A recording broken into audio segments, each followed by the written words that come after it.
Film akan menceritakan sekelompok pasukan militer bersenjata lengkap dengan membawa hewan percobaan genetik dan tak sengaja berada satu arah dengan warga sipil yang bepergian hingga terjadi sebuah insiden mengerikan. Tak usah banyak-banyak tongor di awal dan langsung saja nikmati ceritanya. Selamat menonton dan mantap.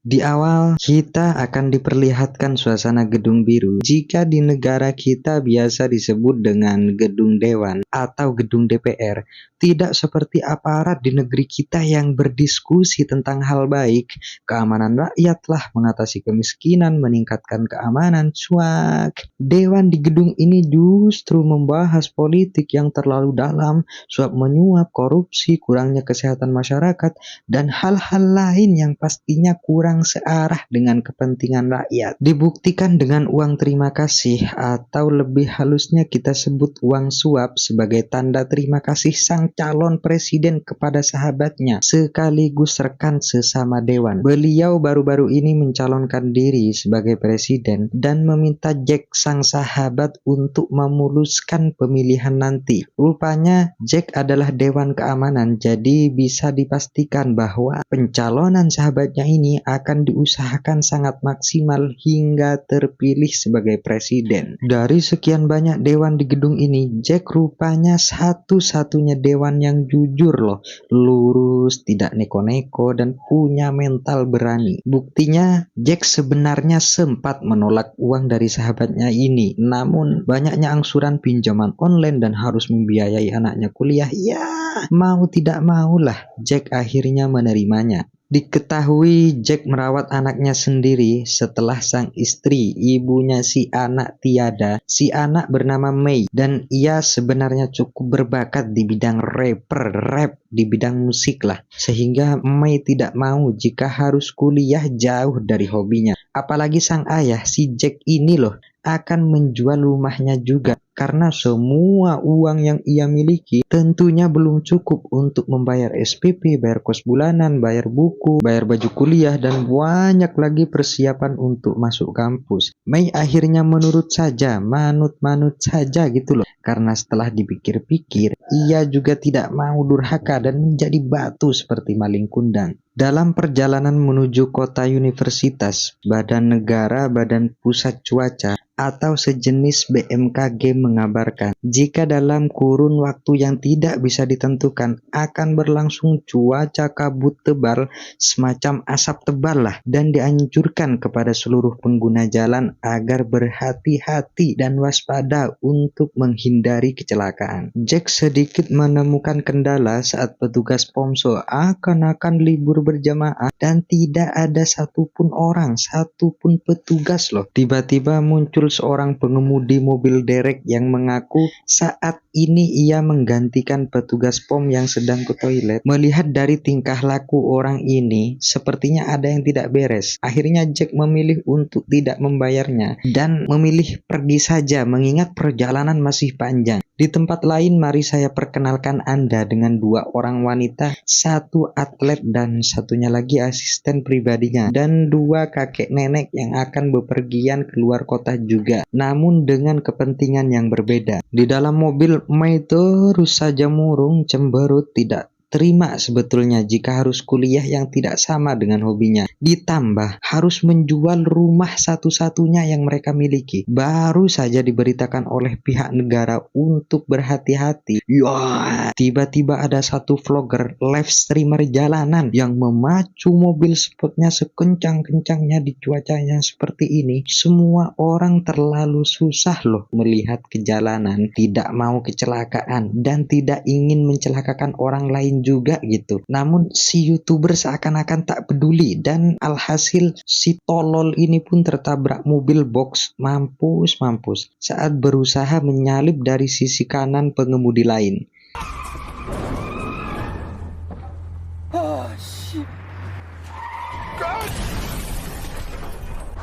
Begini loh jadinya, jika ada satu orang saja yang ngeyel, akhirnya kendaraan bertabrakan satu sama lain. Kecelakaan beruntun yang mengakibatkan sepanjang jalan tertutup dan susah untuk dilewati. Alih-alih Jack akan mendapat angin segar di jalanan, ia justru dibuat terkejut saat melihat keadaan jalan yang sudah tidak karuan dengan posisi-posisi mobil yang kacau, ditambah pasukan militer bersenjata yang tak sengaja melintas di jalan itu juga,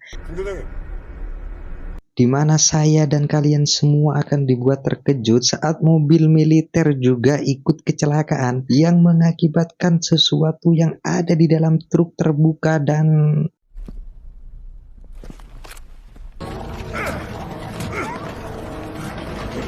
wah, ternyata ada hewan, tepatnya hewan anjing percobaan genetik yang keluar dari dalam truk. Entah anjing macam apa yang ini. Yang pasti hewan yang satu ini lebih ganas, lebih beringas, dan mempunyai insting buas melebihi anjing buas sekalipun. Bukan hasil percobaan alami murni, namun percobaan genetik pada hewan ini dilengkapi dengan percobaan genetik digital yang bisa dikoneksi atau dikontrol dari jarak jauh melalui komputer. Ini Bapak Samsul, salah satu ilmuwan yang direkrut oleh proyek untuk mengembangkan percobaan genetik ini. Saat anjing-anjing ini lepas, Bapak Samsul lah satu-satunya orang yang paling takut, paling gelisah. Beliau berusaha mencoba memonitor ulang kepada si hewan agar bisa dikontrol dan kembali masuk ke dalam truk agar aman. Namun itu sepertinya terlalu sulit mengingat hewan yang sudah menyebar entah kemana. Ada satu anjing yang berbeda dengan yang lainnya, di mana yang satu ini terus saja membentur-benturkan kepalanya ke pagar besi, seakan-akan ada suatu benda, suatu barang yang ingin ia keluarkan, entah apa itu. Mei tiba-tiba ada di dekat si anjing berlabel E9. Ia mengira si hewan hanya lapar dan ingin membagikan sedikit roti kepadanya. Kalau kalian nonton filmnya langsung coba deh, greget loh lihat sikap si anak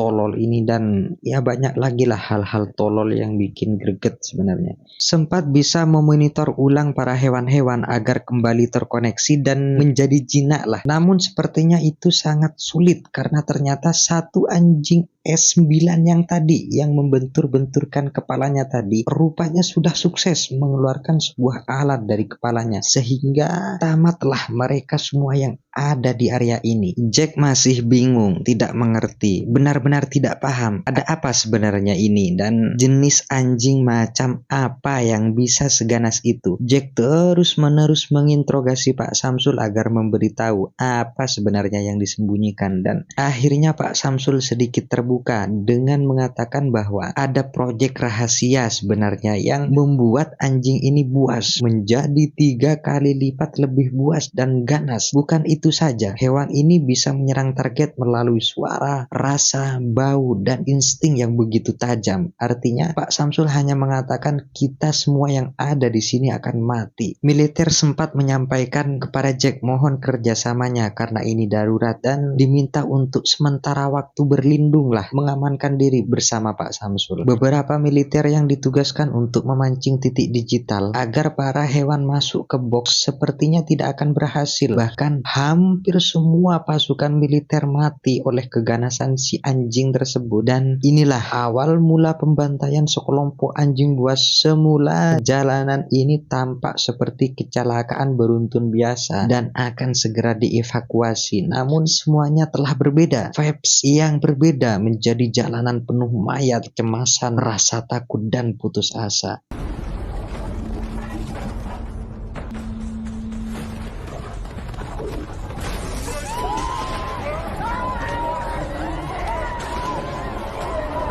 Yang menggemaskan ialah saat si hewan sudah tak terkendali, semua warga justru berlarian ke sana kemari sembari berteriak, mobil-mobil banyak loh kan berlindung di dalam mobil bisa gitu loh, atau di bagasi mobil untuk sementara waktu kan bisa gitu loh. Tolol. Meskipun akan berlari sekencang-kencangnya pun akan dihantam juga dan akhirnya mati. Jack sempat menghubungi sahabatnya Pak Presiden dan beberapa kepolisian. Kita berpikir semua kekacauan ini akan berakhir setelah bala bantuan datang. Bahkan militer menurunkan unit pesawat dan beberapa pasukannya untuk terlebih dahulu mengamankan hewan-hewan. Namun semuanya itu sia-sia, mengingat si anjing ini terus saja memberontak hingga salah satu pasukan tewas, dan inilah yang terjadi.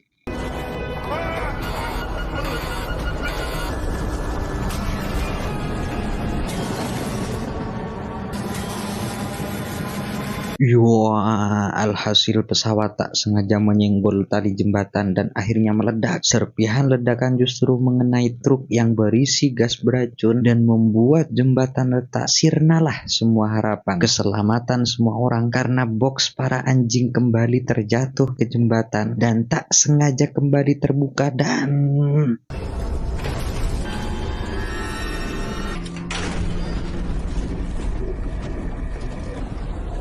Di sisi lain, Pak Presiden sempat menyuruh beberapa tim untuk menyelamatkan warga dari sisi laut. Namun, beberapa dewan mengatakan bahwa jarak jembatan dan permukaan air cukup tinggi, yakni sekitar 70 meter sampai 100 meter. Ditakutkan bukan selamat, malah akan menjadi ajang bunuh diri. Sempat terhubung dengan Pak Presiden, si sahabat melalui radio militer. Ia menyampaikan bahwa segala hal tentang kekacauan dan proyek tersembunyi ini nanti ia akan melaporkan semuanya, melaporkan semua kekacauan ini agar semuanya ini diberi hukum yang setimpal, menjatuhkan semua posisi militer dan para menteri pertahanan, mengingat ia punya saksi yakni Bapak Samsul. Alih-alih mendapat dukungan, Jack justru sangat dibuat tak percaya setelah sahabat mengatakan bahwa proyek ini telah disetujui oleh gedung dewan termasuk dirinya, tepatnya setelah 1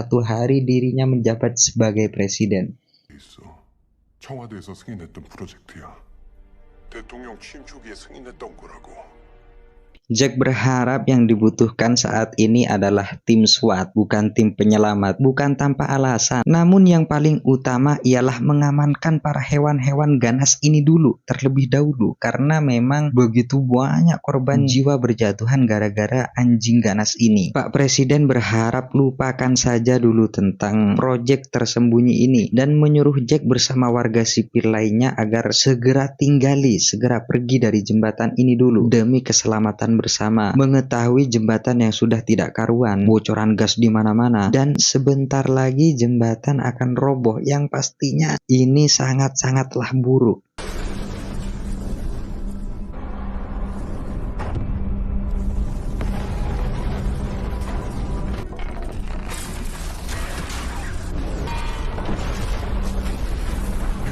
Beruntung masih ada bus yang selamat beserta beberapa warga di dalamnya. Jack mengatakan kepada semua warga bahwa dirinya adalah dewan keamanan, jadi tidak usah khawatirlah dengan semua ini karena tentunya keselamatan akan ia tanggung sepenuhnya. Ia hanya meminta cukup ikuti saja instruksinya, rileks dan jangan gegabah. 청와대 국가안보실행정관 차정원이라고 합니다. 살았다. 예, 지금부터 제 통제에 잘 따라 주시기만 한다면 모두 무사히 구출되실 겁니다. Tim penyelamat akhirnya tiba di lokasi. Jack meminta kepada presiden untuk bunuh terlebih dahululah anjing-anjing ganas ini. Namun presiden bersikeras dengan mengatakan cukup keluar saja dari bus dan pergi ke sebelah jembatan yang roboh. Di situ sudah ada tim beserta kendaraan yang siap menyelamatkan mereka semua. Wah, alhasil semua tim penyelamat habis terbunuh, dihantam habis oleh para anjing-anjing buas ini, dan akhirnya apa coba?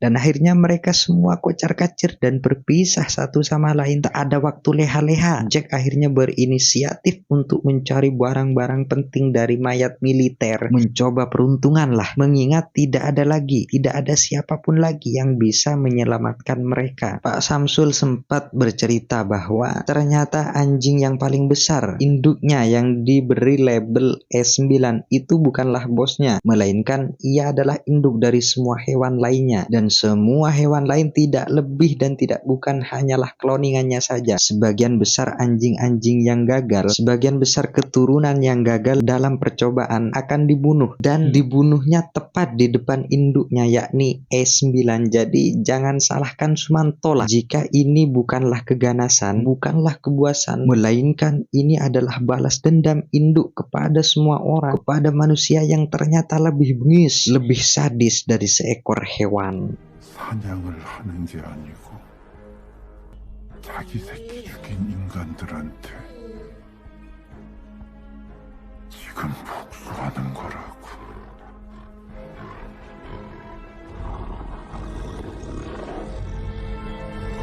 Jack akhirnya bisa terhubung kembali dengan Pak Presiden. Beliau menyuruh Jack dan semua warga yang tersisa menuju batas jembatan karena ia sudah menyiapkan tim SWAT susulan. Jack memohon agar sekalian turunkan sajalah satu penembak jitu untuk membunuh para hewan, karena hewan ini pastinya tidak akan membiarkan mereka selamat dan keluar hidup-hidup dari jembatan ini. Pak Presiden tetap tidak bisa jika sampai menurunkan penembak jitu ke sana, dikarenakan di sana sudah pasti ada tim pers atau wartawan lah, dan tidak mau jika kekacauan dari hewan ganas ini tercium ke layar publik. Jack dengan jujur mengatakan bahwa semua orang yang selamat bersamanya sudah mengetahui proyek tersembunyi ini, bahkan tahu siapa saja dalang di balik semua ini. 사일런스 프로젝트 여기 남아있는 사람들이 다 안다고요. 이제 못 돕는다고. 일단 사람들부터 데리고 나갈게요. Beginilah jika politik selalu masuk dalam hal apapun. Alhasil Pak Presiden si sahabat loh menarik kembali tim penyelamat karena ia memilih Jack dan semua orang lainnya mati daripada kebusukan dirinya harus diketahui publik, dan tentunya semua orang tidak akan menyukai dirinya sebagai presiden. Sempat membuat jebakan dan mengurung semua anjing di dalam bus untuk kemudian mereka pergi dengan aman lah ke seberang jembatan. Selangkah lagi selamat. Semua orang cuma perlu mobil derek budi yang kuncinya tak sengaja tertinggal di dalam bus yang sudah dipenuhi para hewan tadi. Alhasil mereka semua harus memutar otak, bekerja sama lagi untuk mengambil kunci tersebut. 아 저기 나도 가고 싶지. 근데 차키가 없어. 딸기 저 버스에 있잖아.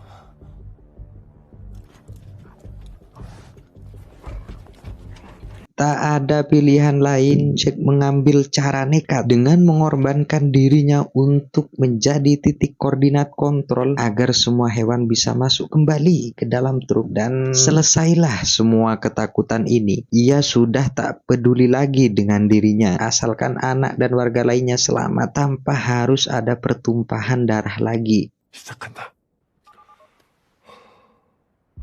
3, 2,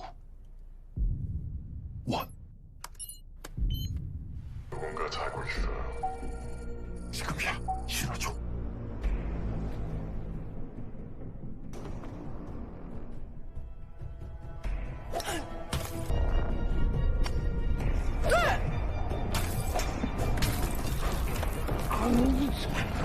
거의 될 것 같은데.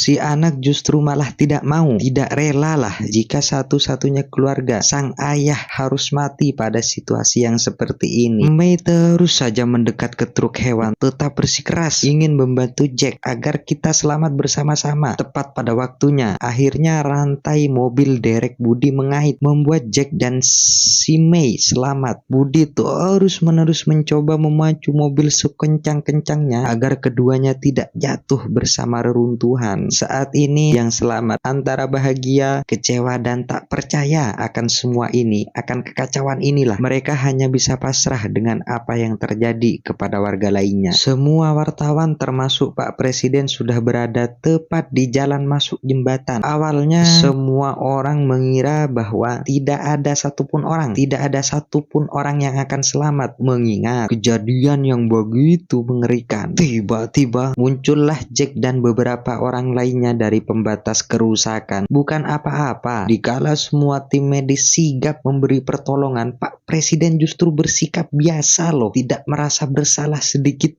Seakan-akan tidak terjadi apa-apa dan dengan santainya lah senyum menyapa Jack dan 우리 지금 뭐가 중요한? 위험에 처한 국민을 구해하는 건 국가가 해야 할 최소한의 의무고 정원아, 경민이 생각해야지. 경민이 유학 안 가기로 했다 이 개새끼. 이 개만 못된 자식아.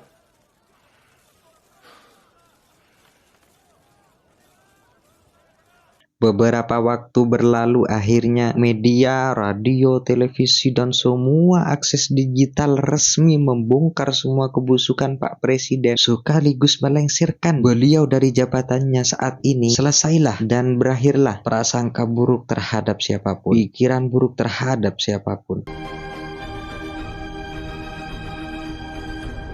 Yang paling sangat membuat kita semua terkejut ialah ternyata induk dan satu anjing percobaan berhasil selamat dan tamatlah mereka semua karena pastinya si induk akan menggunakan cara apapun untuk membalas dendam atas kebengisan mereka, kebengisan manusia, kebiadaban manusia terhadapnya.